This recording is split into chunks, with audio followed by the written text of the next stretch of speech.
are ready to start our Access All Areas panel. Once again, I'm going to reintroduce to you the varied wealth of talent we have for you guys to speak to today. On our panel, we have Sharon Harrison-Lewis from the Sicario Group, Paul Kennedy. Round of applause for Sharon. Paul Kennedy, the Managing Director of the One-to-One Management Group. Ross Wills, Talent Manager from Anonymous Management. Cleo Amadume, the co-founder of Mother Music. Selena Wedderburn, an artist manager in the house. And Jamie Ibe, an artist manager at the OYM Group. And once again, looking after you guys and moderating the panel for us today is the wonderful Miss Anna Marie. Hello.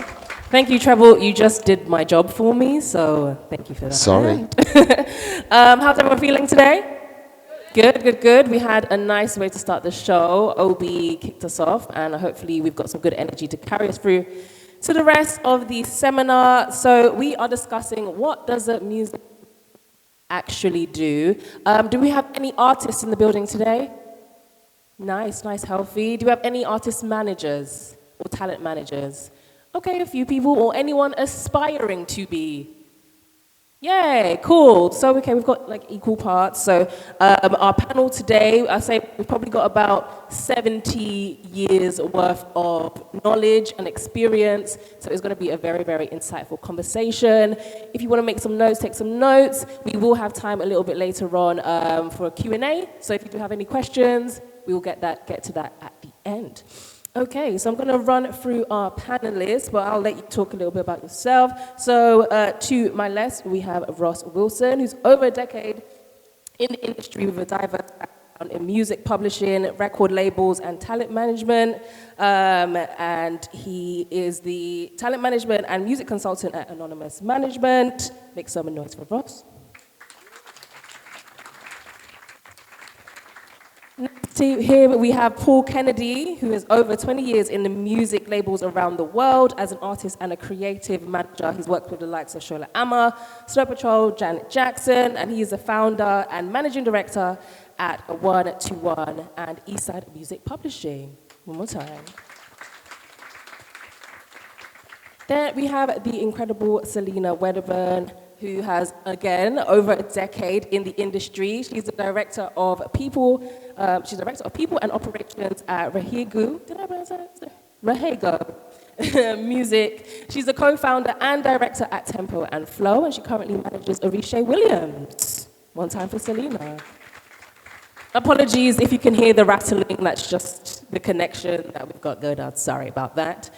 We have Sharon Harrison-Lewis, who's an artist manager, almost 15 years, specializing in grassroots and development in multi-genres around grime, rap, dancehall, R&B. She's currently the head of Sicario Management, alongside her husband, Trenton Harris-Lewis. Sharon, everybody. We have Jamie Ibe, with a decade in the industry, regarded as one of the brightest sparks in the new crop of managers. He's also been highlighted by Music Week and plenty other platforms. And he is a manager and music executive at 1K Entertainment. That's Jamie, everybody. And last but not least, we have Cleo Amadume. Yes, co-founder. She's a co-founder of a boutique management and development company called Mother, and they specialize in championing mental health and well-being in artists and talents and manager, and she's also a manager herself. So we're going to have a broad spectrum of people on the panel today. Let's make some noise for Cleo. Cool. And myself, I'm Anna-Marie Descartes, presenter, DJ, and multi-entrepreneur. We won't get into that too long. Thanks.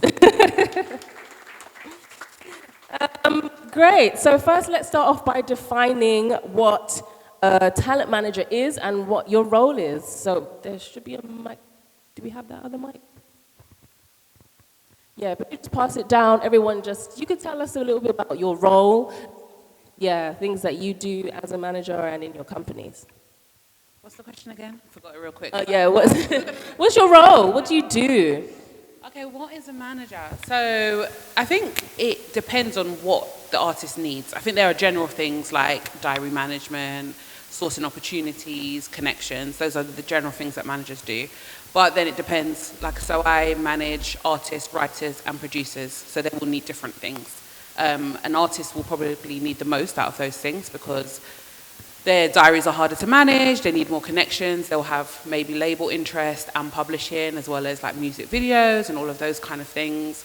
And then a producer, again, it's diary and connection, finding artists that match their talents and skills that they might want to work with. Same kind of thing for writers.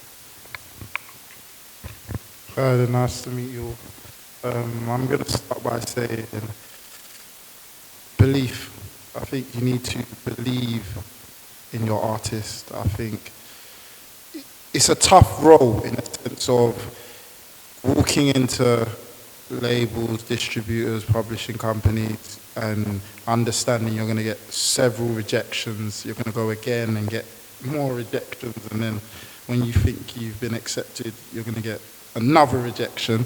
So I think you need to be able to believe, like, in your artist. So I would always say, from a management perspective, do not take on someone you don't believe is going to deliver to the highest of heights. You know what I mean? So that's my main thing. I think belief is the word I would go with. I think the main thing we do is upset everyone. Absolutely everyone. Booking agents don't like us because we want more money. Labels don't like us because we want more money. And we just fight for our artists. And, you know, I say to my artists many times when they hold back the music is like, I'm your biggest fan. I am your biggest fan. I'm putting my time, my energy, my money, and everything into you. And we do everything, basically. The only thing we don't do is make the music. And I always say to my artists, you know, I'm the sweet shop. You've got to bring me the Mars bars and the Snickers to sell. And if you don't, I don't have a job. So if I'm underachieving in your world, it's because you're not giving me work to do. So yeah, there's many aspects that we do: the financials, the legals, the music, the connections, the mentoring, the mother, the friend, everything. The cab driver, the diary arranger, the flight booker. You know, absolutely everything apart from make the music. That's your job. Yeah, hi everyone. In terms of talent management, I think that's a good word to use because nowadays artists do multiple things. So there's many artists in the room, and I'm sure you're not just making music. There's demand because obviously your fan base or your target audience wants to see content from you on TikTok, social media. So I feel like you have to be across everything and you have to be up with the times and know what's current. And you know, like Cleo said, every artist needs something different, and you might have somebody who's really confident with using their social media platforms, and then others that aren't. Then you need to put a strategy together to sort of support them there.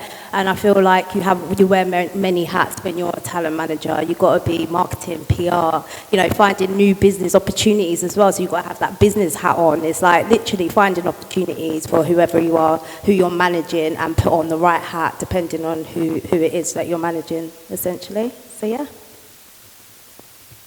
Yeah, I really second, especially what Sharon was said. I mean, I think these days, especially with social media, a lot of managers aren't managers. They're record companies' mates, they're the publishers' mates. That's not your fucking job.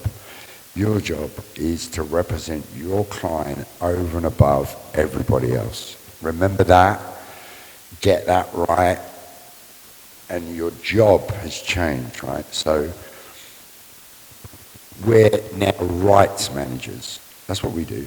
We manage a whole bunch of rights, whether that be your neighboring rights, your performance rights, your, you know, whatever, your image rights, your NFTs, whatever. So you've got to be schooled in a bunch of areas. So, and that's really changed for me. A lot of people's route to this business is the traditional college, you know, university or whatever. Where for me, I was in the military, so I don't have that traditional route to market. So I really believe that any door can be smashed the fuck down, excuse my French, right? But if you know, if I knock at Clive Davis's door 1,000 times, he will open the door, as he has done for me multiple times. And I think one of the biggest things we have to do is, one, realize your role and how important that is. And your artist must know that as well, because as Sharon said, it's not my career, it's yours. You're the artist. I'm building your career. Now, okay, I'm building mine if that's successful off the back of it, but when you leave me, what am I left with? So I think all new managers need to think out the box. Don't necessarily look at the models that people teach, and understand that if you're really deep in this and you're going to commit your life to someone's life, then you should be a rights holder. And for me personally, if I sit down with someone, if they don't discuss me owning part of their rights, the meeting's over, because it's too much work for too little these days, right? And let's not pretend there's 100,000 releases a day hitting Spotify. That's 700,000 a week in a market that maybe has room for 400. So it's a tough business. And something I want to do here is be the reality check on that, as opposed, it's not all Instagram, Facebook. There's a lot of time and a lot of work that goes into it. But ultimately, our job is to get our clients back over everybody else. Right? Remember that, and you'll be all right. From my perspective, I look at it as being a CEO of the artist business. So the model that we tend to use is we partner with artists as opposed to just managing them. So we take care of their IP, and that's all their rights for music, image, and whatever they're involved in. Simply because as a manager, we're operations, we're social media management, we're first port of call, we're the counselor, we're the friend, we're the biggest fan. In some cases, we're the live agent, and everything else that comes along with an artist, good and bad. A lot of the time, as creatives, from what I've experienced, is you get a lot of artists that have some sort of mental health, whether it be anxiety, depression, and we're the people that have to help deal with that. So whether it's bringing someone on board, counseling, coaching to kind of deal with the day-to-day stuff, we're just basically we're your one-stop shop. We're the label, the publisher, the photographer, the creative team, and everything. So I just branch it under just being a CEO of an artist's business. It's just simple. Yeah. That's a great answer, and I like that you touched on mental health and that managing their business, but also their personal lives. Sometimes things can get blurred. So how do you establish the, I guess, manager-client relationship? Are often lines getting blurred where you're getting calls at 1 o'clock, 2 o'clock in the morning with someone crying, or do you have to set hard boundaries? How do you guys go about this? Obviously, like, I'm a human first. So if someone's crying to me for a valid reason and I can see that it's a struggle, I'm not going to be like, it's outside of office hours. Equally, if we're having a similar conversation over and over and over again, and you're calling me at 2 in the morning to complain about the same thing we spoke about yesterday, week before that, then no, there are boundaries, right? Because at the end of the day, I'm still human, I have a life. You know, I've got kids, I've got business to run, I've got other clients, and I've got people that depend on me. So there needs to be a boundary of what time can be utilized for your personal stuff as well. And you really have to set that boundary. I never have a big roster. And, you know, some people want to manage 20 producers. I've got one superstar and a bunch of others, right? So I don't think I'm having that many personal psychological problems on my roster. I like strong people, so I tend to work with people that are strong. in the beginning, it's really hard, especially now, you know, for songwriters just starting or producers starting, it's really hard business now. So, yeah, I'm going to be there to support them. And I've also got clients all over the world. I've got a client in Norway, I've got a client in Nashville. And they ring me at whatever, especially Ron. I mean, Ron's so taxing, being the big exec he is. If he wants to talk to me at 2 o'clock in the morning, I'm in bed. In order to be his manager, I have to be there for him. So there is a certain amount of that. I'm on 24-hour call. And that also means when I'm on holiday. You know, you can put staff in the way of that, but sometimes just people want to speak to the organ grinder, you know what I mean? And get a decision on it. And I've had problems, and I can't go into specifics with acts, with, you know, drugs and things like that. And my way to deal with that is to come down on it, like I have real hard, and deal with it, because, you know, they can spiral out of control. But I'm also not a psych. I'm not a shrink. On the contrary, I'm a bit hardcore. So I'm probably not the ideal person. If I needed to, I'd get somebody professional to deal with those issues. And focus on the issue that is my job and the issue at hand. So just following on from that, I would say the most important thing is to set the expectations. That's what I always do. Because sometimes someone's idea of what an arts manager's job is could be completely different. And if you're not aligned, then you're just going to frustrate each other. And I feel like there needs to be mutual respect as well. So set your boundaries, but yes, of course, everyone's human beings. So if someone is called in with a crisis, I naturally want to help people anyway. So, you know, you're going to try and do what you can to help them. And then off the back of what Paul says, it's about finding the right character fit for you personally as well. In terms of if, you know, dealing with strong artists, you know, everyone goes through ups and downs. So you may have an artist that, you know, it's really difficult because they could be at their peak and doing really, really well, and then suddenly they're not doing so well, so that it impacts their mental health. So you've got to be there consistently, not just when things are going good. When things are difficult, you should be there as well.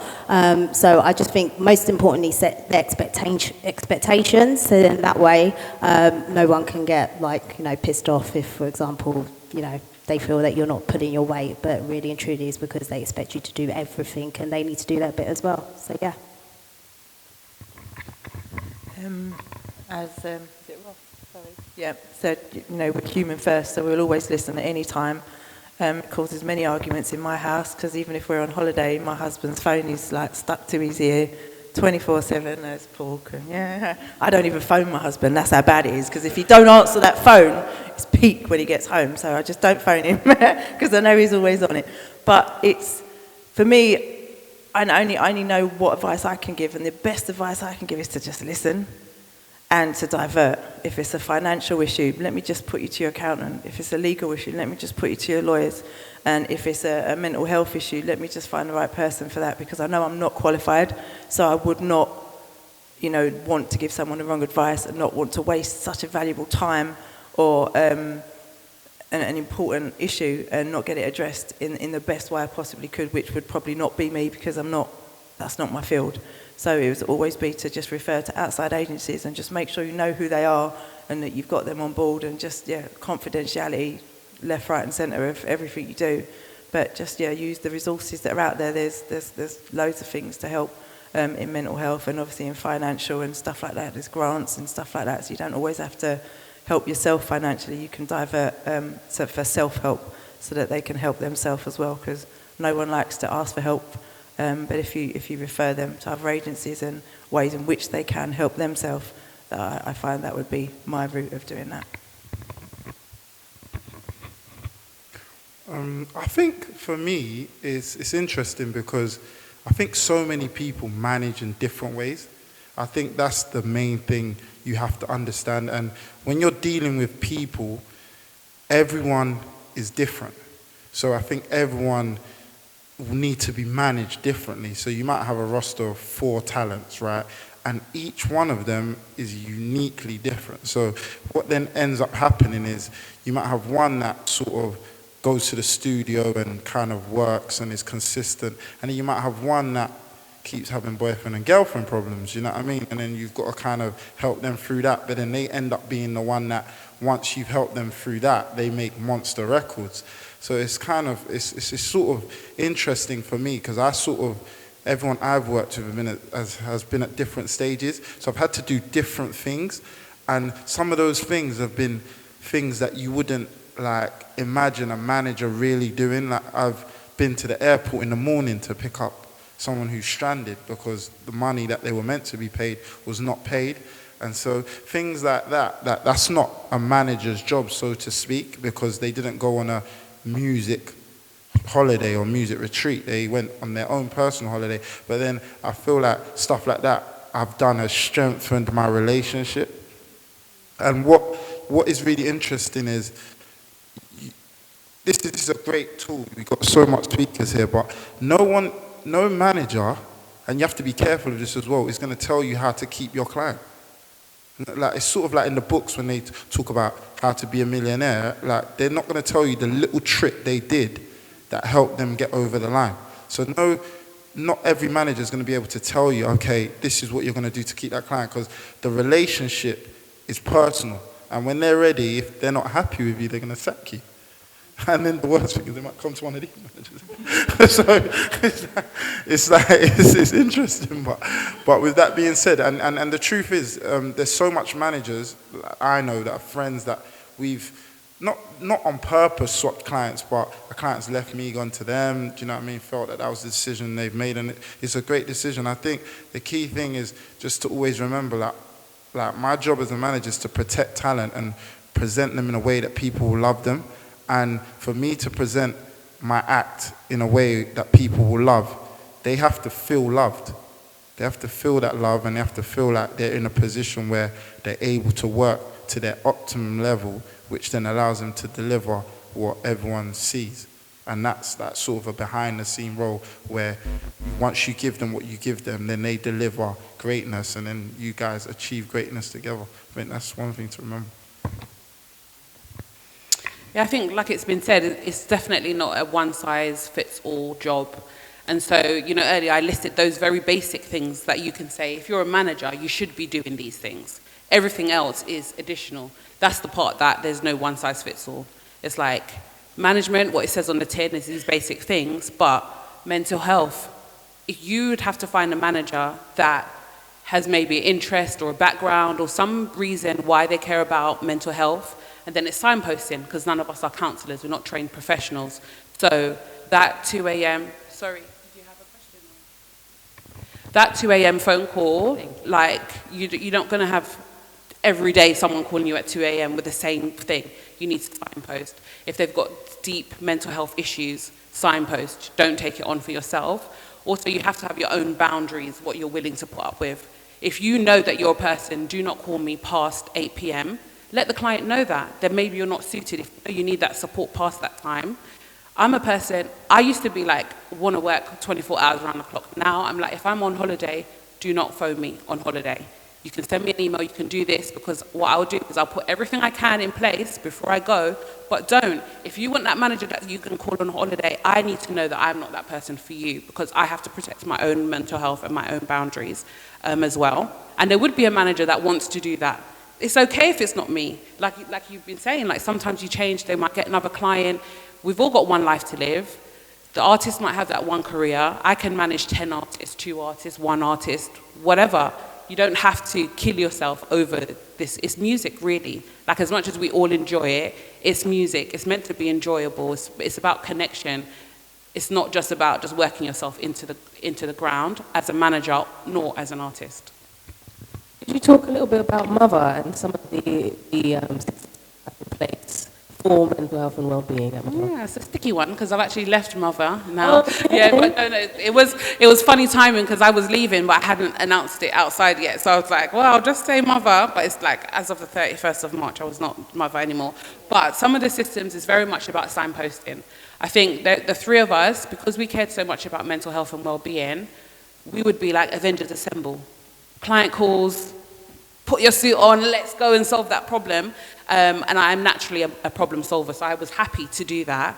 But then if someone has more complex needs, you then quickly learn that that kind of excitement that you had going into it, thinking you're going to be, you know, saving everybody, you can't save everybody.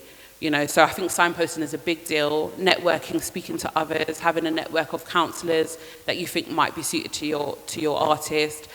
Knowing, it will be also little things like a producer might work in their studio 5 days a week, even if, or 7 days a week, even if maybe they don't have a session that week, maybe they're bouncing stems, they're doing all of this kind of stuff, and they do not talk to anybody else, especially if it's a producer that works at home, like in their bedroom. They could be there night and day working on that kind of thing. So we would say, all right, we make sure that you at least have, so let's say you've got, like in a 5-day working week, we say, yeah, 5-day working week, no sessions on the weekend. Monday, Tuesday sessions, Wednesday, you have a day off. We just don't put sessions in on a Wednesday. It's something little like that. We talk to them about what do you enjoy, what do you like outside music, and encourage people to do things outside of music that they might enjoy. I think something small as that can be great for somebody's mental health. So it's little things, depending on the client, seeing what they need and trying to think outside the box. Okay, I want to talk a little bit about how the role of the manager has changed. We've touched on it briefly, but now we're in the era of streaming and TikTok, where, like, you know, you can potentially blow up off one video. So how are you guys now managing the demand to, like, constantly release content or music? How are you working with your talent to make sure that they stay on top of things? But also, what other roles have you picked up outside of the traditional, I guess, boundaries of being an artist manager? You can pass it on. Do you want me to start? I'll start then. For me, it's sort of interesting because I love social media, like, so I've always, the adjustment was sort of easy for me.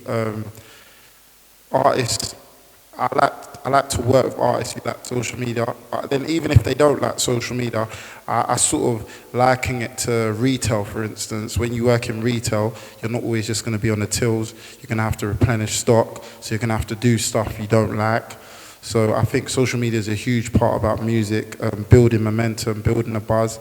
So in terms of, like, for me, I sort of came in the industry, like, when social media was bubbling. So it's sort of been everything I've sort of, like, done. So everything I've done has been, like, so social media heavy.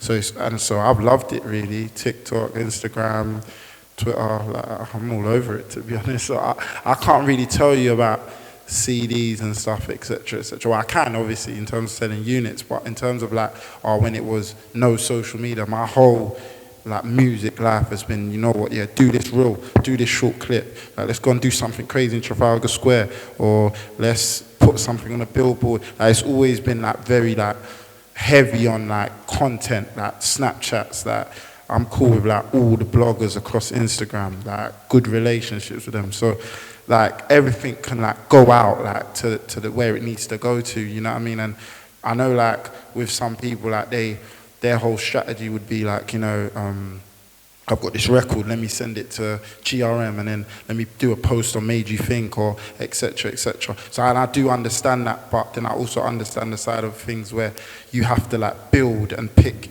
your own little moments and own things that's going to help your career as well. Because sometimes, like, it doesn't lift how you want it to lift on, like, let's say, I Made You Think, who posts quite a lot of music, or a GRM Daily who will have, like, a lot of stuff. And then some people might say, but should I go and do my own channel?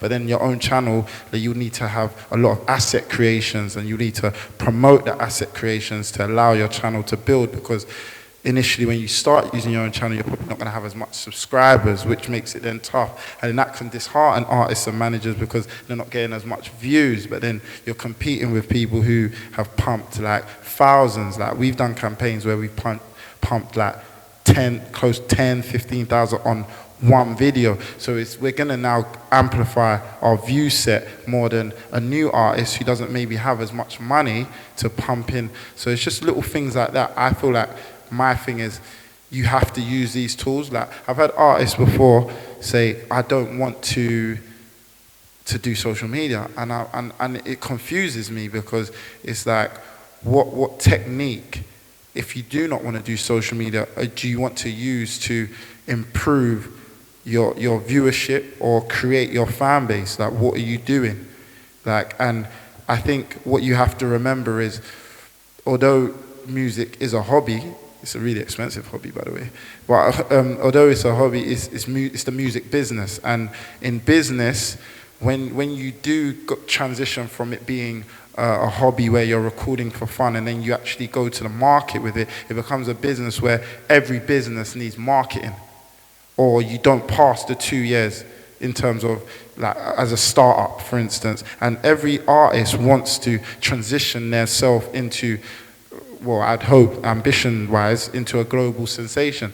And you have to then do the things, when businesses achieve like their maximum and then sell their company to a giant, or sell, or even just continue doing high turnover, they've done all these things. They've marketed themselves in a way that allowed somebody to come and say, ooh, this is going to make money. They've adjusted their books. They've got the profit margins. So all these things are done.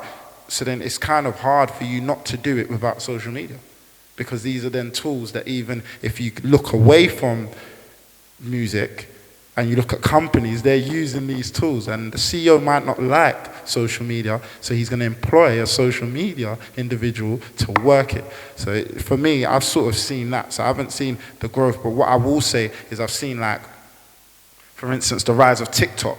And that's, like, amazing now. Like, in terms of development, an artist can not even be developed. The artist might not even know how to, like, what's that young guy that just came, Obi? Yeah, you rock the stage, you know what I mean? An artist might not know how to do that, but then tomorrow they're performing at Madison Square Garden. That's, you know what I mean? Like, and that can happen. So I think, like, I've seen it, like, sort of help and aid, do you know what I mean? But maybe, like, Paul or someone could, like, give you more of a look, because he's, like, manager. Talking on TikTok, we manage Hazy, who was a TikTok sensation. We manage Drea Mack, who again was a TikTok sensation. So then you have to deal with the after that, is they come on, they peak, they're top of their game. And yeah, that one track they put out was amazing, but then they think every track they make's amazing. But no, don't go so. Like, it's not how, you got to record 100 tracks before you might find that next one. And I can't say, you know, a lot of these TikTok artists are at the top all the time. I also work along with a young man called Steps. So he does a lot of sort of like little snapshots and sketches and stuff. And again, another TikTok sensation. But you know, you've got to work hard to keep on top. So it's not just getting on top, it's staying. And you touched on a very important thing. A lot of these artists like making music. It's like a hobby. But they need to see the difference between a hobby and a business. And obviously, the business to a hobby is a big different thing, and there's lots of changes in it. Social media is very important, but at the same time, there's some artists that you need to take off social media. Like, at certain times, it's like, it's enough, I'm taking over. You're either not doing the right things or you're doing the wrong things.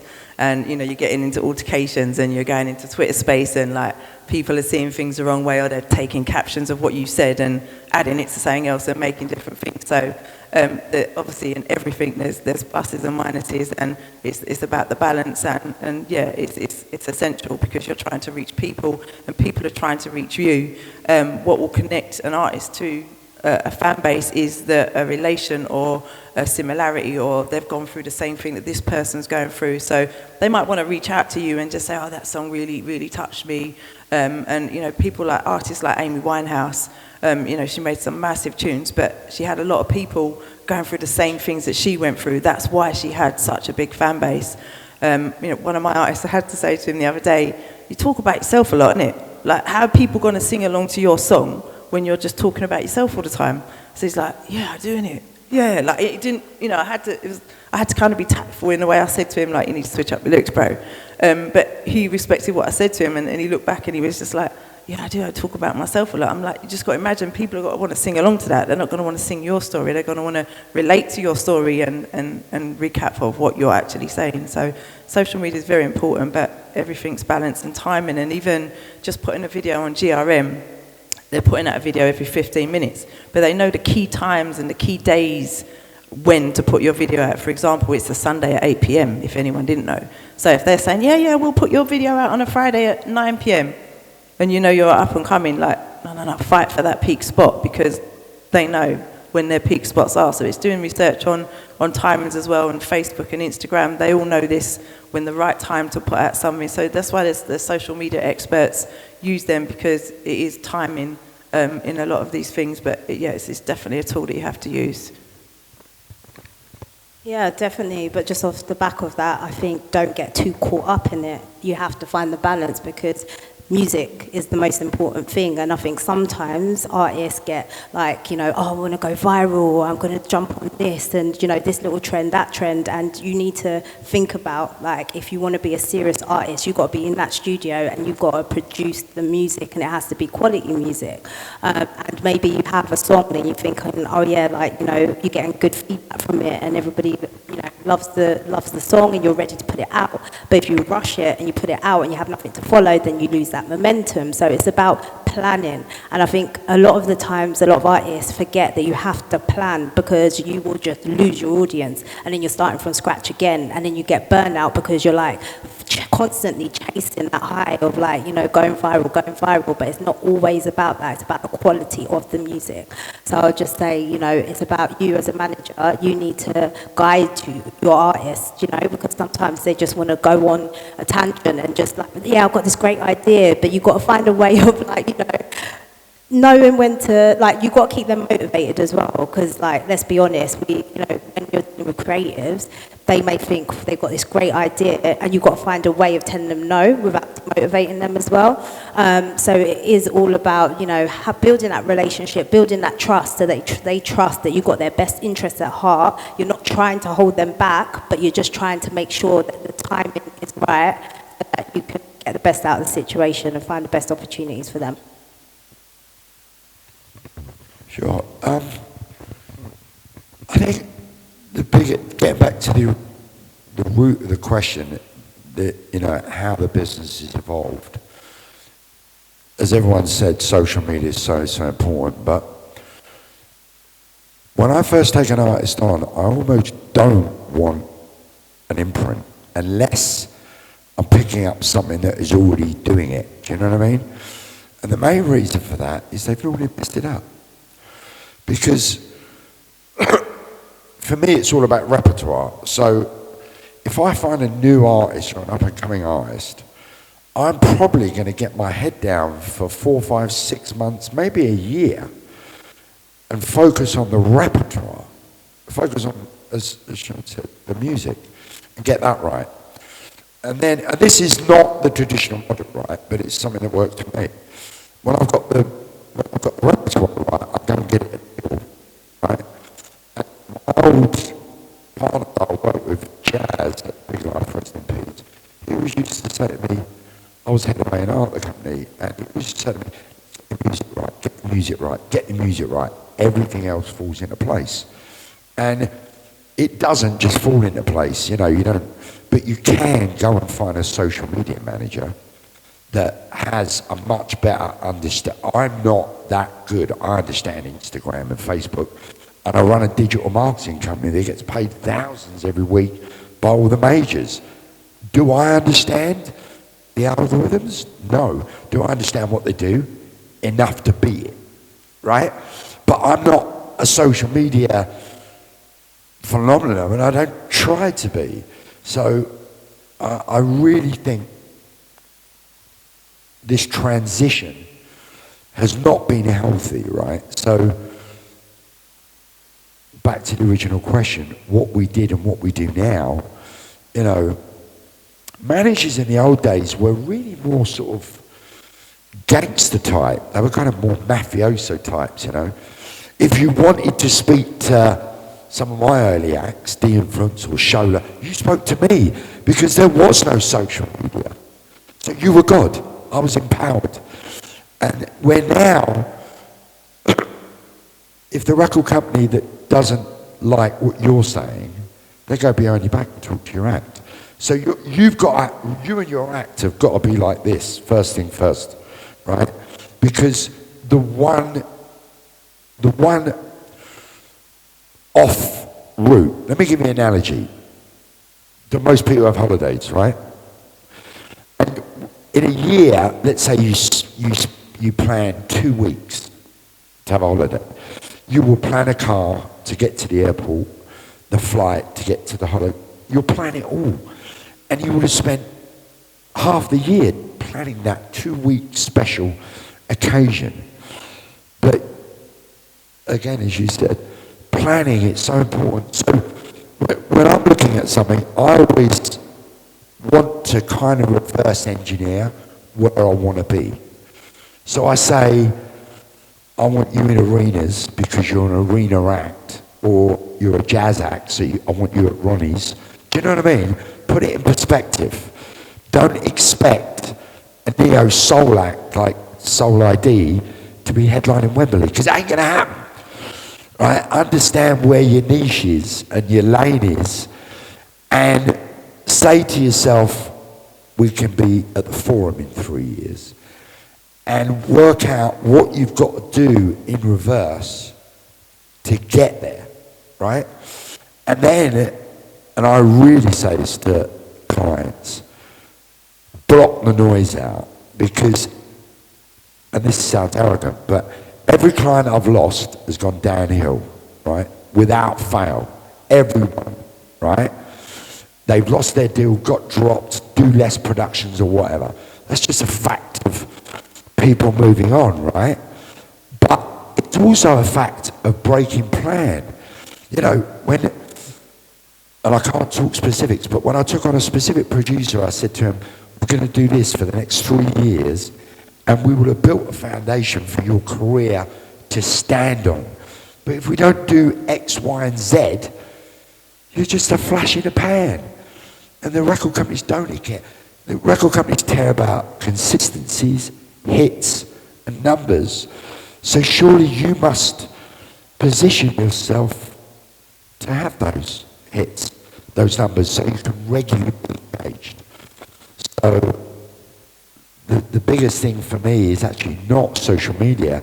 That is the thing that is going to launch the great product. But that's almost like the end game. I signed a dance producer recently that has done a bunch of releases before me. And if I'm really honest, I wish I could delete it all from the DSPs. Because when I listened to what he was doing, I knew with my creative network of songwriters, producers, mixers, ideas, feature artists, I could make great records with what he could do. Here's the assembly, as Sharon said, that's your job, not mine. But we're putting a fuck of a lot of the recipe in that meal. Because I'm finding the feature, I'm finding the co-write, I'm finding the co-producer, or the, you know what I mean? So focus on that, get that right.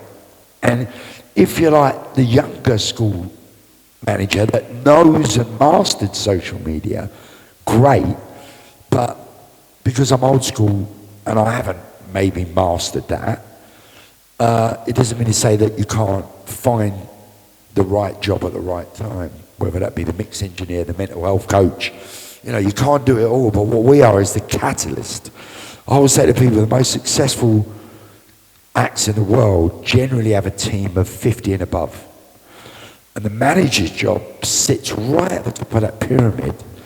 Yes, no, coordinate, yes, no, kick ass, get budget, book flight. You know, there's not a lot of impulses going on in that network that you're not connected to, whether it be your product manager in Japan doing a rollout in a market that you're not in. You're still going to be across it. So get the music right, get the music right, get the music right. And then if you don't know the way to market, go and find someone that does. Yeah, you know, I lectured with DVA in, sorry, not DVA, it's years ago, Academy Contemporary Music in Guildford. And I do it once a year, and I actually say, rip up your coursework because the rules don't exist. You know, there are no rules. And I think if we look at the people that are breaking through, it's generally because they've done something out of the box and different to what you would go and learn at some school. Do you know what I mean? It's like there are no rules.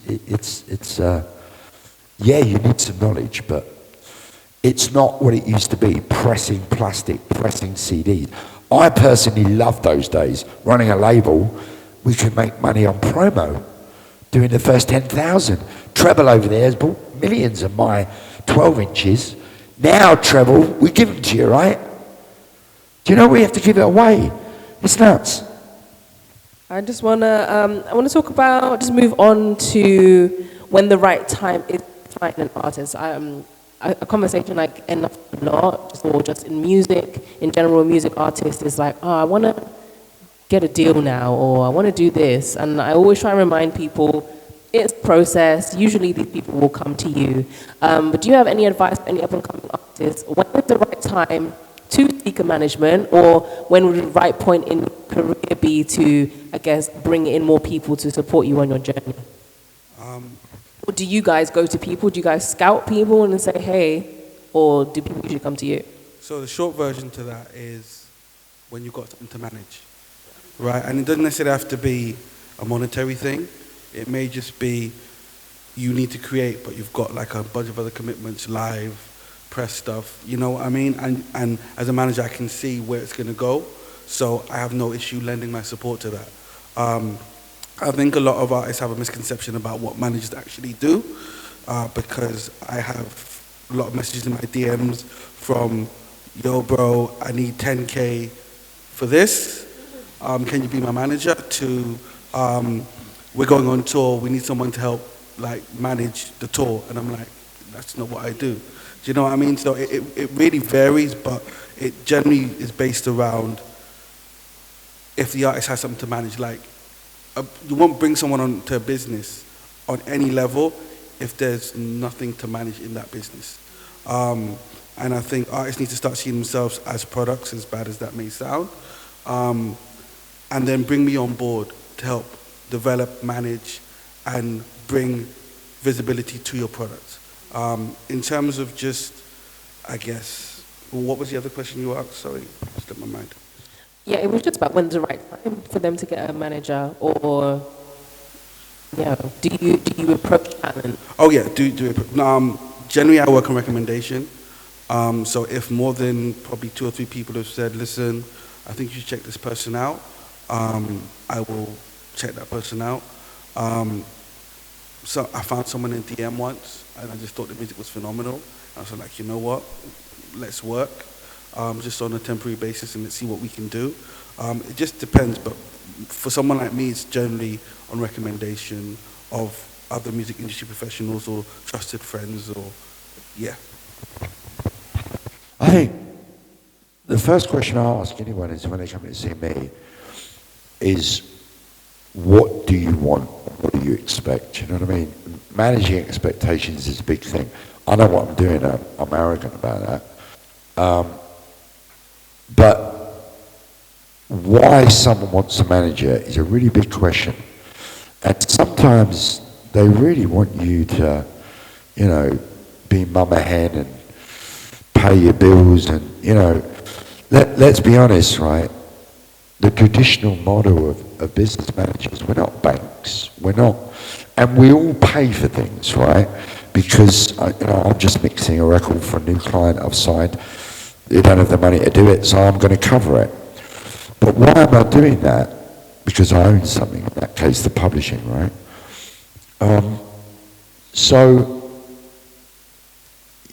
Why do you want to manage it? It's a big question.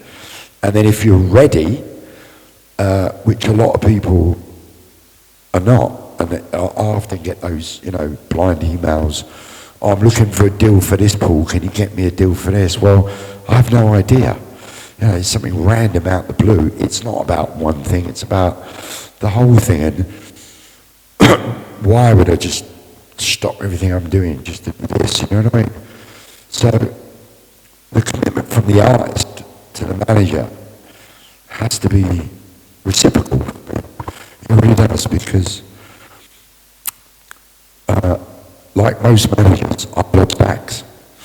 And when that happens, when you spend a career building an act, you know, for 10 years or something, and they leave you, it's devastating, both emotionally and financially. I mean, you lose houses over it, and I've been there. You lose a business over it, and I've been there. So you get a bit more hard skin about it, you know what I mean? And you start realizing that your value in the value chain.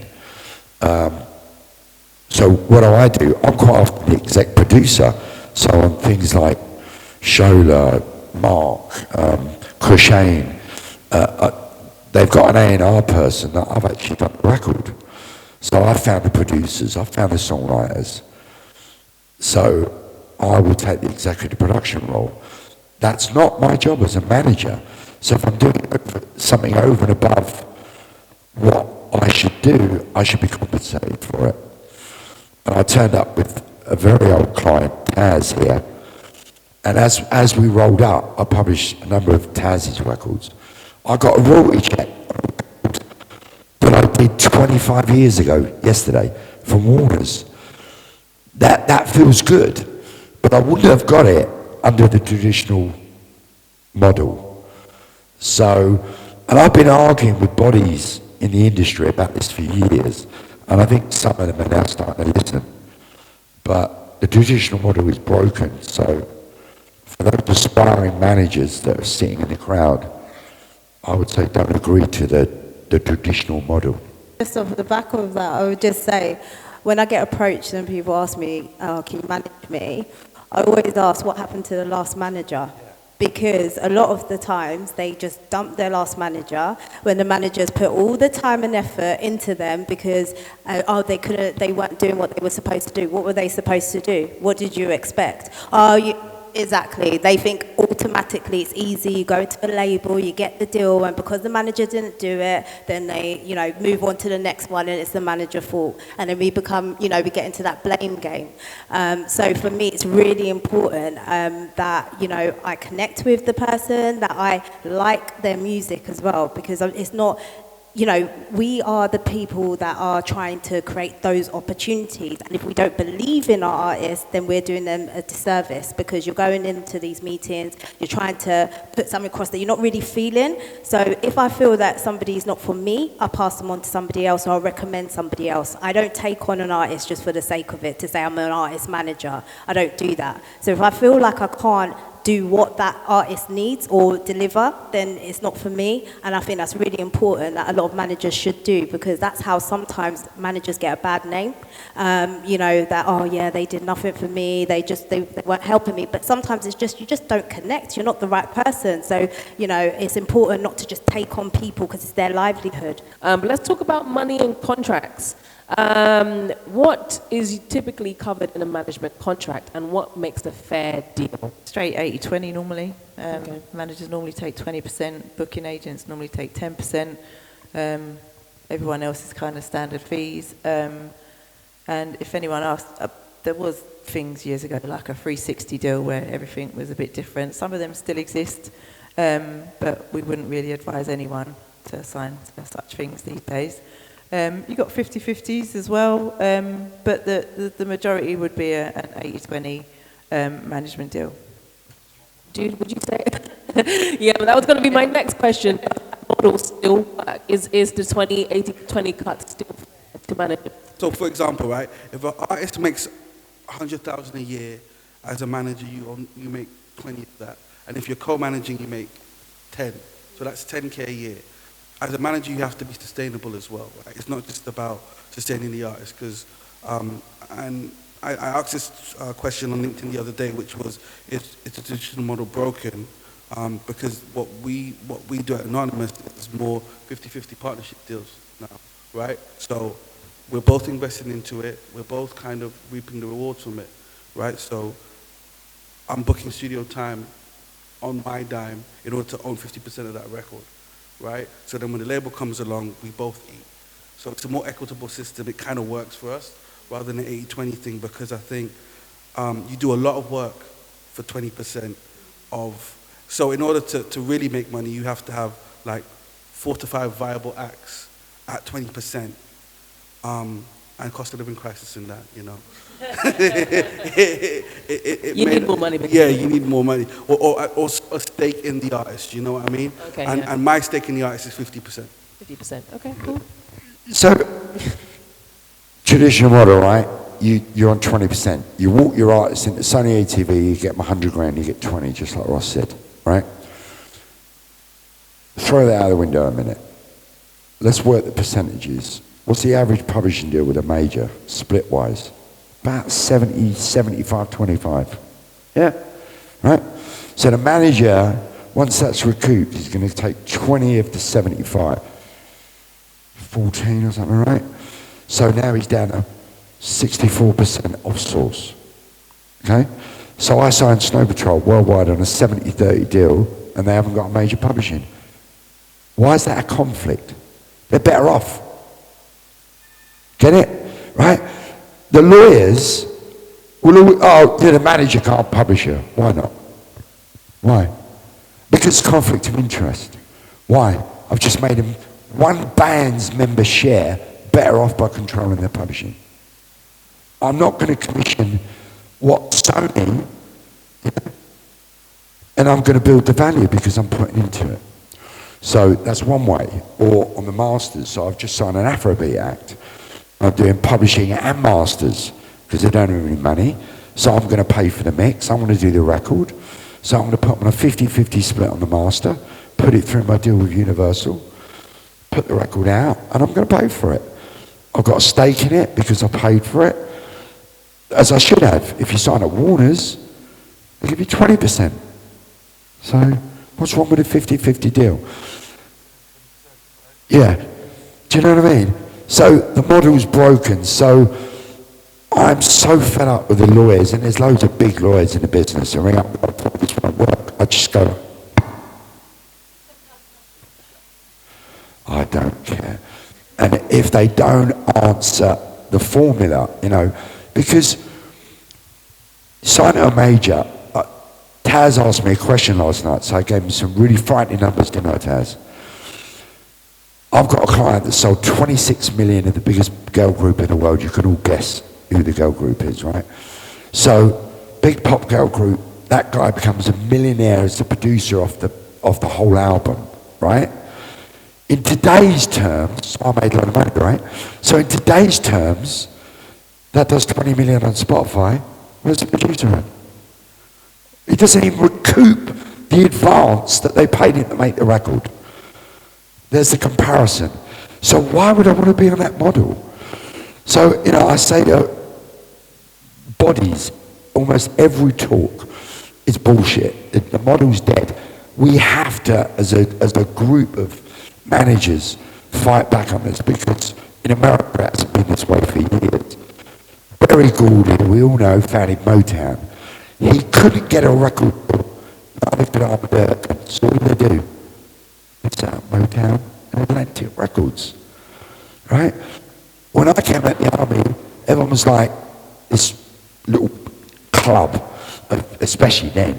It was this real club of middle-class boys, right? And you couldn't get in the door. So do it yourself.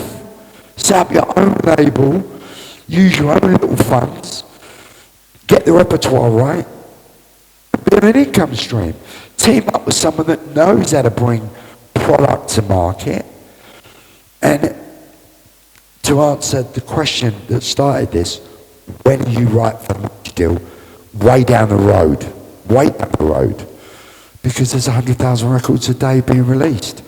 So you've got to get on the radar, or you've got to trick the machine, which I'm famous for.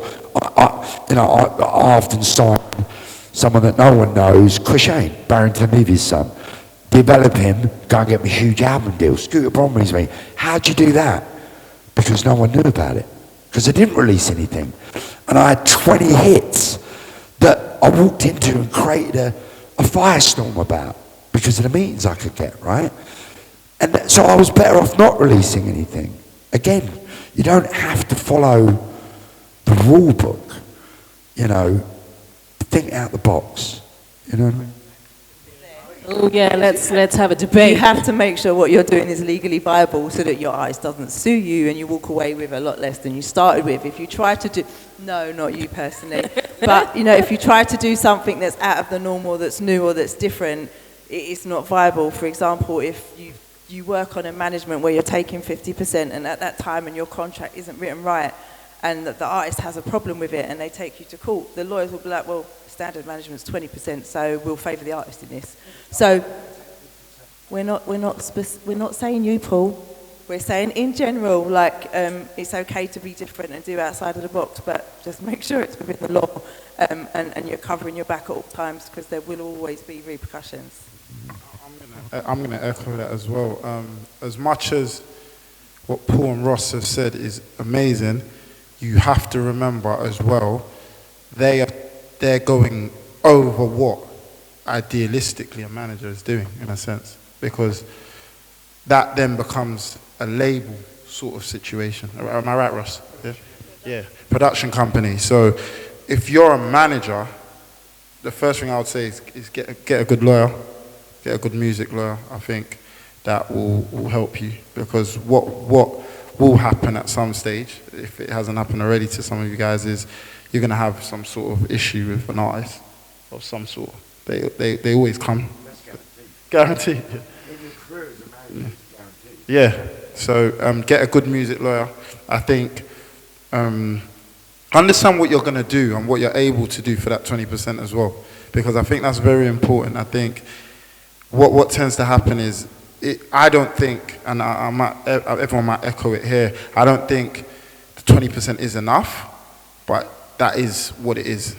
That is the standard, do you know what I mean? So it's like, when you start going over those set of terms, I think it's easier for artists to break out if like someone comes to them and says, oh, what, you're giving your manager 30%, but what are they doing to you? I think the lines begin to get blurred, but when you then start going into your 50%, if you are doing more, I think then it becomes that production, independent label style sort of things. And then I think that's when you can kind of shift it a bit. So I think you just have to like be careful. So I'll just say the first things first, get a good music lawyer. I think that sort of helps. Yeah, go. It doesn't end at music, because many of my artists have started in music and they've got clothing, they've got branding, they've got perfume, they've got alcohol. So make sure it's total income. Start off with music and it can go left, right and centre, and it's fun. We need it for the we can get. Can't hear me. Sorry. Oh, apologies. So, yeah, I was more saying to make sure that your contracts is like 20% of any income from the artist, because from music can stem clothing, alcohol, branding partnerships, deals for all kinds of other things, and it all comes from the music. And the artist will argue, yeah, but you didn't do that. I got that from Joe approached me and I just put them onto you. And it's like, well, no, it all come from the music. If I didn't help you push the music, they wouldn't have known who you were. That clothing brand wouldn't have come to you. So it's not, you know, it doesn't start and end with just the music, that so much more can come, TV shows, all of that. So it's protecting yourself, that it's 20% of whatever the artist does, which is, years ago, it just used to be like this person's name. And then they changed it, oh, well, now I've changed my artist name. So you can't get 20% of Joe Blogs because now I'm Joe Smith. No, we go by government name now, so whatever you decide to change your name as, regardless of your PKA or your government, we're taking 20% of that. So it's a bit of everything. I want to play devil's advocate really quickly, because we do hear stories of people saying, oh, the manager ripped them off and things like that. Let's hear some of your horror stories. Do you think that's true, the managers rip artists off, or is it the other way around? It's the other way around. We've ripped off, even the job manager means you've been ripped off, I think. I haven't got any horror stories. I know I've got the mic and I haven't spoken for a while, but I don't really have any horror stories. I think... Or some success stories. Okay, I think before, when there were all these horror stories, even on the plane, I watched the Elvis film, and everyone was talking about, you know, what the manager did and this and another. I think nowadays, especially because of things like social media, everything is so much more transparent than it was. I don't think, and people have much more awareness about what's going on and what's happened in the past and all of those things, which I think is a good thing. And I think it's hard for managers, because, you know, like we've been discussing, to get that 20%, and It depends what they're earning, and you also work a long time, potentially, when you're developing someone before they even see the light of day, before they even earn any money in the first place. And then when you got the 20%, I was like, if we work out, you might not even get minimum wage for years working with an artist, and then you have the 20% that you then have to justify. But yeah, I don't have any horror stories about like poor management or any of those kind of things, because I'm a great manager, and everyone I know is a great manager, and my artists very much appreciate me, and the producers and everything like that. So. No, they do, and I did want to say also is, as a manager or whatever you're doing, you have to be able to back yourself. So you know when Paul and Ross are saying they ask for the extra percentage, it's because they know what they're bringing. Like I said in the beginning, I listed those very basic things that fall under management. Sometimes people have to recognize when people are doing those extra things that sit outside management, and expect that people want to be remunerated for that. Nobody wants to just be working for free. So. Colin Lester, he's a legendary manager, Craig David, right? He mentors me, right?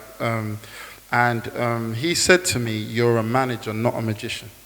Just always remember that you're a manager, not a magician." So I'll always, whenever I go and meet with him, I meet with him like every month, or when he's here, of course. But he always says that to me. We always start with, "You're a manager, not a magician." They're gonna want you to do so much things, but you can't, you can't do what can't be done, if you get what I mean. So, I think that's just something to remember.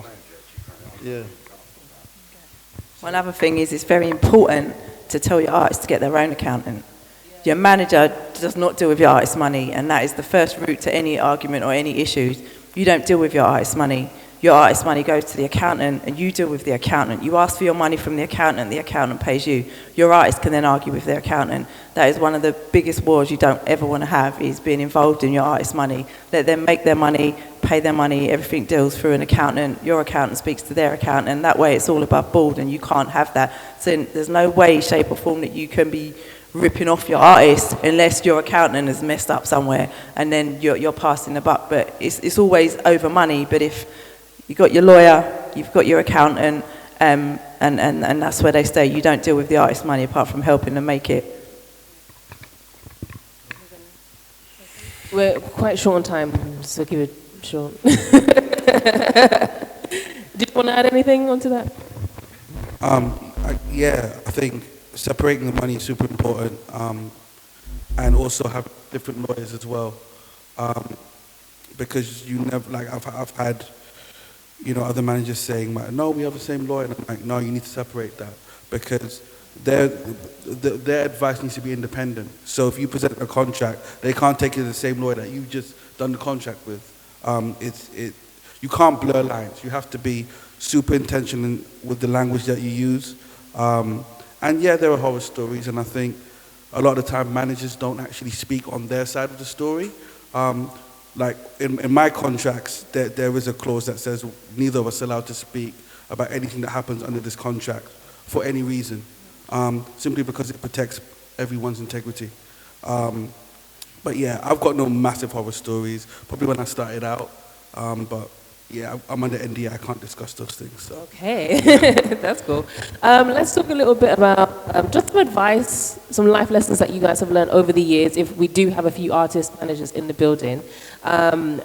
What some advice would you give them to start the career? What are some of the things that they should be looking out for, some of the skills they should develop, and powerful steps they should take for managing their first client? So when we talk about music business, we're talking about the business of people. And people have different agendas, different reasons as to why they do what they do. But really be careful to learn people, because relationships is where we all make money. It's really important that you value the relationship. You have to know everyone. You have to know the people that help you get the job done. So I always say people over profit. Right? I'll never make a immoral decision, or I'll never put an artist in a position just because the money's good. Do you know what I mean?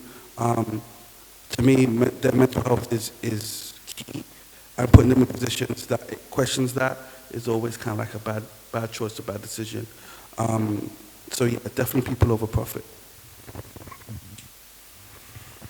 Sure.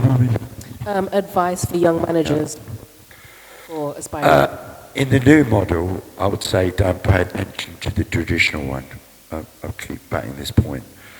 Let's go back to the great years of, say, urban in the US, right? Think about them, Puffy, Jigger, Rockefeller, Def Jam. All these guys were kind of manager characters, right? And because America had this tradition of production companies, I'll bet if I asked you to name 10 acts, 8 of them were on production deals.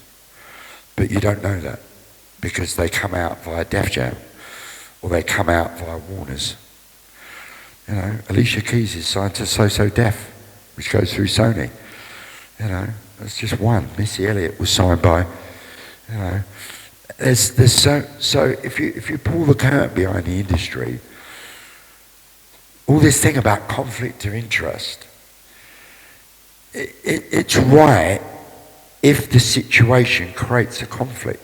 Like Ross just said about if my lawyer does my publishing agreement and represents my writer and me, that's a conflict, it's obvious. But there's big management companies in England and the whole model doesn't work on the traditional model. They do the 50-50 and they do sort of niche artists and, you know, bands and stuff which don't do big numbers now. So the traditional model doesn't work. So I'd say that my biggest advice, if I had my career all over again, I would think out the box and look to be involved in rights from day one. In the same way Berry Gordy and Ahmed and Puff Daddy and those guys were. And in their story, it was a vision of they couldn't get through the door. So by them being held back, they got through. And that was a little bit like, I was this odd white dude wanted to do black music. I wanted to be Quincy Jones.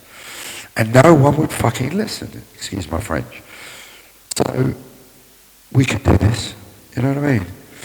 And just think outside the box. Also, the thing about accounting and lawyers, it depends what if you're collecting a big artist, then definitely separation is needed between you and the artist. But in the early days, and certainly with producers, the manager quite often coordinates and pays all of the costs on the projects, which makes me delivering a record to Mercury viable. Because the deals I can get as a manager on a studio, the can get. So think about it like this. If I charge you 10 grand for X client to make a record, and on the budget it says the costs are 4, and the record company agree the costs on my budget and pay me the budget, if I can then go and only spend $1,000, I can make $2 grand of money, which means I make more money because I'm on a percentage of the net, right? So producers, without fail, I collect all budgets. And huge budgets, and disperse those. And I remit them a remittance advice to say, I paid this engineer, this string player, that bass player, that. And I show them a copy of the PO that's come from the record label. And the reason I do that is because I've got a credit history with the major. So when I ring Sony and say, you know, with budget, they give me a PO order and I get paid quickly, where an unknown client has to set up an account. And in the early days with a major, we'll probably wait 4 months for that invoice to get paid.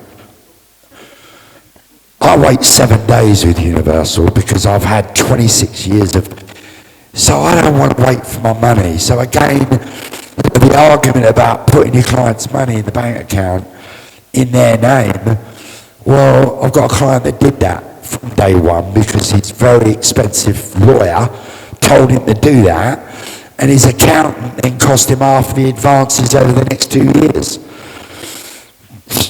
You know, I would have done that for nothing. Because I collect the money, I remit it in an extremely transparent way. And, you know, but if you've got Sam Smith or an artist at Volume, I don't want to be raising his voice. He can pay an accountant because he's at volume where he can afford to do that. So I would normally do all of that in the beginning. Once it gets to a level, delegate it. But with producers, you know, I've got some of the biggest producers in the world. Sorry, I'm going to have to cut you there. I take their budgets. Going to Selena. Just some advice, because we're going to go into the Q&A. So if you have any questions, then please, now is the chance in a bit. We'll get to that. No, not right now. I know a little bit. Advice. Yeah, just really quickly, I'd say that is all valuable advice there. But most importantly, be a good human being. Do you know what I mean? Be a nice person, because at the end of the day, it is about relationships. And I've heard many a times where people don't want to do business with people, and actually it blocks an opportunity for an artist just because they've been a word that I can say. Yeah, they've just not been a good person in it. So it is really, really important that you have integrity and don't let your ego get to you. Because in this industry, you have too many people that have got such a big ego because they've got the hottest artists, the best roster. And then what goes up must come back down, and you're meeting the same people that you were treating like crap on your way up. So I'd say always, always never forget that, okay? It doesn't mean be a pushover, but it just means build those relationships, be genuine, okay? And most importantly, yeah, just make sure that you're a good person. And for anyone starting out as well, it's often that you have imposter syndrome and thinking, oh, I'm not good enough, should I do this, should I do... Just go for it. No one knows it all. Even the ones that have been in the game for years, believe me, the game changes so often that they have to learn all over again. So just be willing to learn, be willing to keep ahead and just like know what's out there, what opportunities are out there and stuff, but just don't be scared. Just go and try it and then do your best and then see what happens. That's it. And remember, a manager can have many artists, an artist can only have one manager. And you do sometimes see the rival, oh, you spend more time with that one. Well, because they may be a little bit higher up on the chain, but what they can do can then bring you through at the same time. Because if Nike like working with me for Jim Blogs, well, you know what, Jim Blogs is a bit busy at the moment, but we've got this one. Okay, well, we'll put them on an early support opening part of the thing. So working with bigger acts can help you, what we call our baby acts. So, and yeah, we can have many, but an artist can only have one. The very first thing an artist should do when they're stepping out is check their name. Many times I've had an artist, oh yeah, my name's Eliza. There's 20 Elizas on iTunes. How are they going to find you? So check your name, make sure your branding is right from the off. And for managers finding an artist, just be clear of what your investment's going to be. If it's going to be a development or whether you've got an artist that's higher up on the chain. And I just think as long as an artist has too much going on that they're missing opportunities because of what they've got going on, they need a manager. If you can control what you've got going on, keep doing it. But when it gets to a point that you're missing opportunities or you don't know how to deal with an opportunity, you don't know how to word that email, then maybe you need a manager. But a manager can be a phone call once a month. A manager can be some advice. A manager can be, you want to go to an event to network, yep, we'll get you in. It can be a little thing or it can be a lot. So, you know, we'll help anyone on any level with anything from a simple thing of getting into an event, a little bit of advice, send you an email to do here, direct you. Terence gets emails from me all day long. My artists want to sign to PPO, that's not my, talk to Terence, PRS, talk to Thingy, and again, from the start, PRS and PPO are your friends, sign up as soon as you can. And I don't know if PPO have jumped on the PRS bandwagon at the moment, but PRS at the moment for new and emerging artists are doing it at £30 to join when it's normally 100, which is amazing because a new artist doesn't always have £100 to join a PRS society. Oh, there you go, PPL's free, BOSI. So if you're not already signed up to like PRS and PPL, that, you know, that's your money coming in. And producers need artists, artists need producers, artists need radio. We all have to work together, and we all need each other. And you know, songwriters, producers need songwriters, artists need songwriters. It's a big, massive community. So it is a case of everyone networking with everyone and working with everyone and being nice. And yeah, what you said, the going up and the coming down, we see it all day long. So it is a case of being nice to absolutely everyone. And if you can do something, do it. And if you can't, say you can't. Yeah, I was just going to say, like, sometimes you have to outlive the lies. So yeah, that's just, and what I mean by that is you might have a situation with an artist where the artist might have accused you of something, or you might have a breakdown in a relationship. Just always remember that that's not the end of your career in music. Do you know what I mean? You might have had someone go and say something to you to the blogs or etc. Management is quite a role where you are going to have clashes, you're going to get fired, etc. And sometimes you're just going to have to, like I said, outlive the lives, because what will end up happening is if you go and get another client and you do them justice or you do a great job, it might reverse the spectrum. So that's my advice, you know what I mean? It doesn't end with losing one artist. I would say actually that music and the music business don't actually go together. That's what the manager does. They build that bridge to make music and the business go together. So if you're setting out to be a manager, that's, you know, kind of what you're there to do. And like people were saying before, that, you know, you can't be 100% friends with a label, 100% this, that, and another. When your artist is making their music and they want to put it out into the world, and they're like, it's like their baby and they're holding it in such high regard, the business doesn't usually see it like that. So it's kind of having that awareness and like I said, bridging that gap. I think also a lot of artists, when they might approach me for management, I'll say, like Selena says, like, who was your manager before and what happened? And also, like, who is helping you with your business at the moment? Because I think a lot of people want to find a manager that's got so much experience and they've already had success and all of this kind of stuff. But that friend that's helping you, that's got those skills and expertise already naturally, they are your manager. Don't be ashamed of them being the manager. They're the ones that are going to want to kick down the door for you and all of that kind of stuff. Coming to another manager who might just be into acquisitions, you might say, oh, can you manage me? I might say, yeah, I don't really care about your music. I'll let you get on with all of it. And then I just jump in when I can see you've made your own traction. When that friend, that's the one shooting with you in the gym, that is your manager. Don't say, oh, they're just someone's just helping me out. I hate when people say that. They're your manager. Pay them the 20% and grow together. That was great. Our panelists, everybody. Lovely way to end. You hold on to that for a moment.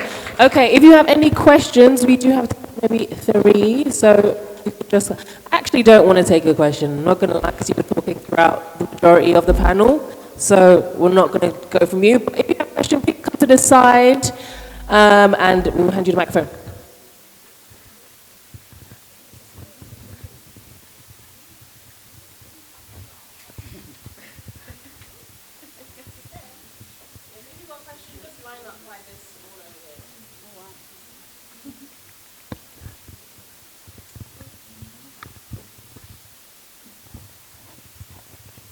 Hello. Hi. So what's your name and what do you aspire to do or already do? I'm Bianca Baz. I'm a singer, songwriter, producer. And should I ask my question now? My question is, what advice would you give to an artist that's looking for a manager? Yeah, I think Ross and Paul touched on it. Well, let's hear some music. In terms of like where... Yeah. Yeah, because you touched on like how you find your artists. So, from an artist perspective, what would we be doing to get picked by a manager? Okay, yeah. So there's a number of great resources as opposed to finding lists of management companies. The Music Week directory is probably the best one that gets you all, but you know, Google as a search engine is pretty powerful. You know, Music Managers London or within your genre. The Music Managers Forum is a great organisation. They've actually got a thing in there where you can sign up and say,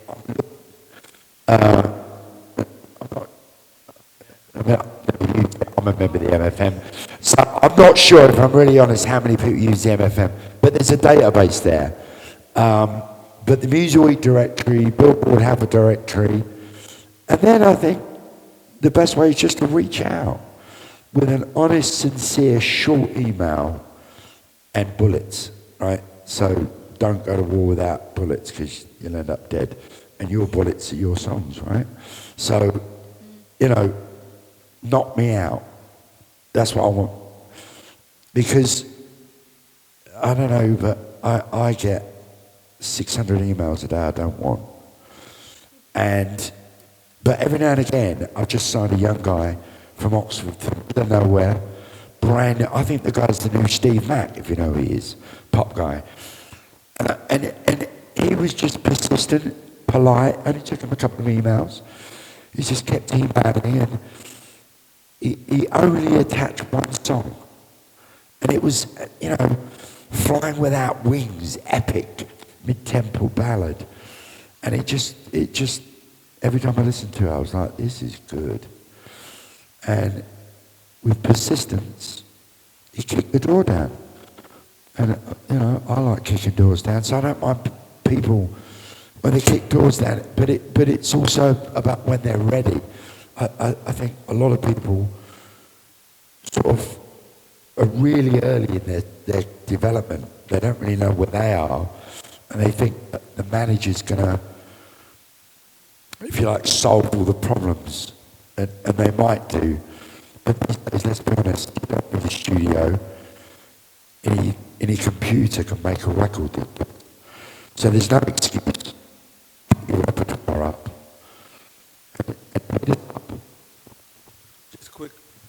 Just quickly. I'd say literally just put a Dropbox link, SoundCloud link. Just say a little bit about what you do, what genre you're in, and maybe point stuff away to the next probably 2 to 5 years. And if we like it, if we don't, well. That's really helpful, thanks. Because I thought managers meet artists like in person, organically at an event, but it's interesting that a lot of it happens over email and like computer.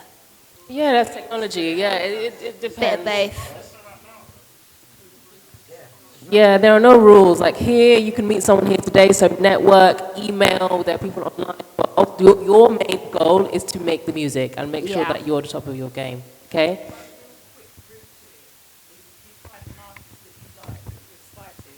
And if you follow that artist and you find out who that artist manager is, then you contact them. Because then you know that that artist, that management already works with that type of music. They're more inclined to like you and more inclined to give you time of day. You know, for example, if you like Ray Black and you make the similar music, go to Ray Black's manager. She or he may then think, oh yeah, I'd like another one. I know what I'm doing. I know how to market this act. And that might be the best home. And it'll be the quickest way. Follow your favourite artist, who you aspire to, who you like, see who their team is around them and try to get to them. And if you get to shows and stuff like that and all these events to network. But a quick way is to just kind of find your path and find it directly. Just quickly also, like if you do use social media, let your social media be about your artistry as well. So many times that I've met people at events and they're like, and I look at their social media, no singing on it, nothing, it's just selfies, like, well, what am I signing up to? Someone once told me, right, you want to do it in a minimal amount of clicks. So you don't want someone to go to your Instagram, then have to go somewhere else, to go somewhere else, to go somewhere else, to find your stuff. So like if I go on your Instagram now, like I'm going to listen to you right now. I'm going to listen to you. So, oh, you are? And my Instagram is BiancaBaz12.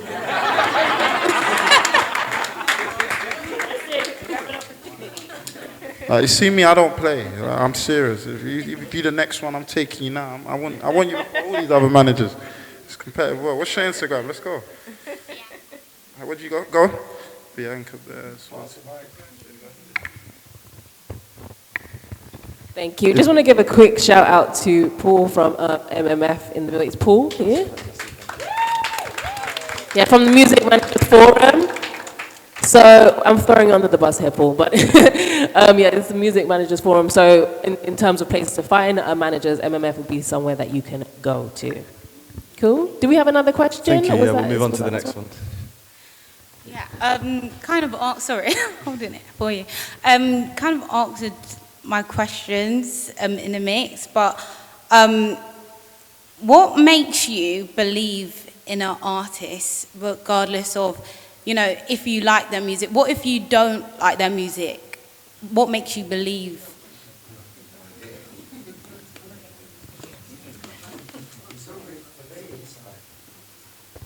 With some of the more recent acts, it's almost like you know the second they walk in the door. It's crazy.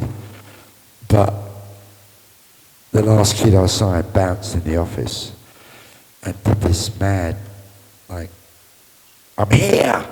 Just oozed confidence and exactly what I was like, wow, I'm sold already as he played his music. You know, that belief and conviction itself is needed. It's required, you know what I mean? Because it's such a hard business. And I've got to love it, or I'm not going to fight for it. I think, you know, I cannot sell snow to Eskimos unless I like the taste of the snow. Do you know what I mean?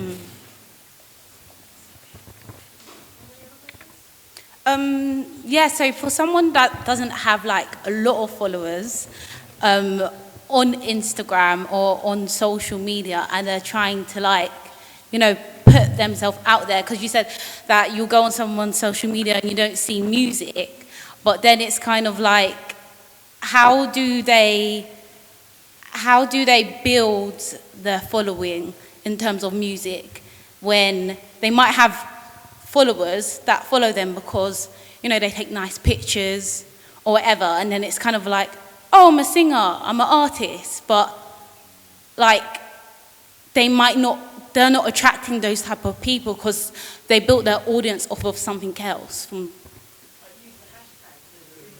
Yeah, I think with social media, it's definitely a testing ground, right? So a portion of those people who like your pictures because of the type of selfies or pictures that you take will probably like your music. You just have to figure out what they are. So you just have to test things over and over and over and over until you kind of get enough information to say, okay, cool, this is what I need, this is the angle I need to be coming from. And also, if you're just starting out, if I could just say, if you're just starting out, why not separate them, right? So, I said this earlier, you know, sometimes when an artist comes with a bit of history, if they've got it wrong, I almost like a blank canvas.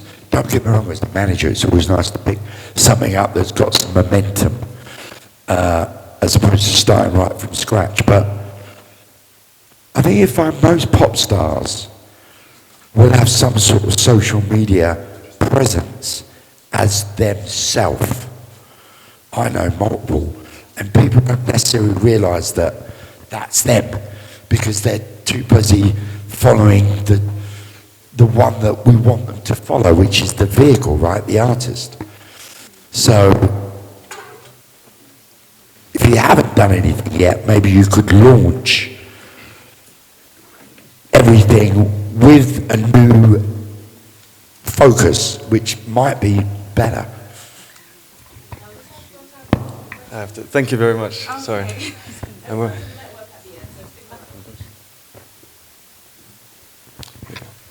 Sorry, I'll try to keep this short. So basically I play in a small indie band, and we've had some successes. We release music every 6 months, every 6 weeks, sorry. We've had some good shows, some good support shows. So basically everything's there. We're self-managed. We do all the social media, we plan our tours and everything, we pay for social media ads, so our following is decent as well on all the socials. But we found it incredibly hard to get on decent festivals. We find it hard to get more of those support shows. For example, we supported Franz Ferdinand the other month, which was cool, but nothing really came from that. A few Instagram followers and that was it. So from a managerial perspective, sorry? It was a support slot. Yeah, so they asked us to support them because we know a but guy. it cost you as a band to go do that gig. Well, yeah, obviously we had to pay for petrol and stuff. Exactly, yeah. Financially, we didn't gain anything, of course. Yeah, exactly. That's what I mean it by was the support. exposure. But from a managerial perspective, because we have a decent following and the music mainly is there, what would you recommend for a self-managed band to do next to eventually monetize the band? You're releasing yourselves. Yeah, so basically the bass player is the producer, we've got a friend who does the mixes for us and everything. So that's all sorted. It is literally, how do you monetize all of that? Because the product is there. You're probably going for a regular distributor, like DistroKid or something, right? Yeah. So if your numbers are starting to gain up, maybe time to switch that up and go for something a little bit more involved, like label services. So there's a million distributors out there. There's not a million good ones. In fact, there's very few. And normally the better distributors want labels as opposed to artists, because artists come and go with all due respect. But it sounds like, you know, maybe, I don't know without looking at the band and the numbers, but on that step, I always talk about 12 steps to heaven when I lecture. You know, you might be at step 4, well, what's the next thing? And it might be the DSP plugin is not being done right. You know, it could be the distribution partner. It could be someone that needs to represent the band as an agent. Maybe you need a live agent. It's very hard to say without knowing, you know, the specifics, the numbers of the music to give an answer to a problem. But that would be my guess. Anyone else want to add? Me and Cleo basically just literally just said, I would have just said, it's time for you to make that step in terms of getting a live agent. Do you know what I mean? So I think, like, live booking agent, live agent, same thing. I would say it'd be time to get that step. You know, and if you're self-managed, right, so you guys do it like yourselves, right, maybe start looking at management, do you know what I mean? If that's what you guys want to do, because I know some bands just want to self-manage, you know what I mean? But then I think what you can do is you can, as you're self-managing yourselves right now, go and get a booking live agent. And do you know what, I'm here to help. I'll just give you a list of live agent emails, do you know what I mean? And you just go and email them. I'm succinct. I think one thing, you know, even if you don't want a manager or whatever, what people forget about sometimes that what managers, labels, and all of these, they add extra branches to your tree. So for an artist that I manage, she got a live agent because the label were friends with someone and they put them on that person early. So she got her live agent, a booking agent, pretty much early. But when you're self-contained, as you know, you're going through DSP and you are self-managed, you're closing your circle a little bit. So just try and branch out to see who can help. I'll be honest with you, like right now, like if like I don't know if you want to manage, and I'm not suggesting you should. If you want to self-manage, consider it. If you're considering it, regardless, I'll give you a list of live agents. You can say my name. They'll at least speak to you, and then if it works, it works. Because live agents, when you initially contact them, they have like a meeting with you similar to what you would have with management, and they look through your music, and they sort of see and sense the potential and see if it's actually going to work to get you on these shows. Because at the same time, they're like working on a percentage, like 10%, 5%, sometimes they look high. Yeah. Yeah. Yeah, absolutely. So that's what they're going to... There's a little bit of shadow on getting an agent exclusively, right? And I make this for years, you know, you get an act, you get a buzz, you get a deal, you want to go and do the agency, so you do the agency and then nothing happens. And you might as well have just not done the agency, right? Sometimes the timing is right. So if you're doing small venues, work with agents, but don't necessarily pen it away until you know it's working. You know, most managers would agree, if any one of these guys took you on tomorrow, they probably want to do a trial period to see if it's going to work, see if it's fit. It's a bit like marriage, right? You know.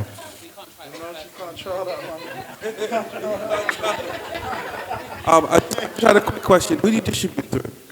Who do you distribute through? Freetone Music. All right. You have an account manager over there? All right. I'll introduce you to the guy who does that, and maybe they can put you onto like a higher tier system or something. I'm sorry, I'm going to have to cut you there. We do have time for networking, so make sure everyone stick around. I'm sure these guys will be happy to post on their emails and their social media. We're going to just give a round of applause to our panelists. That was great.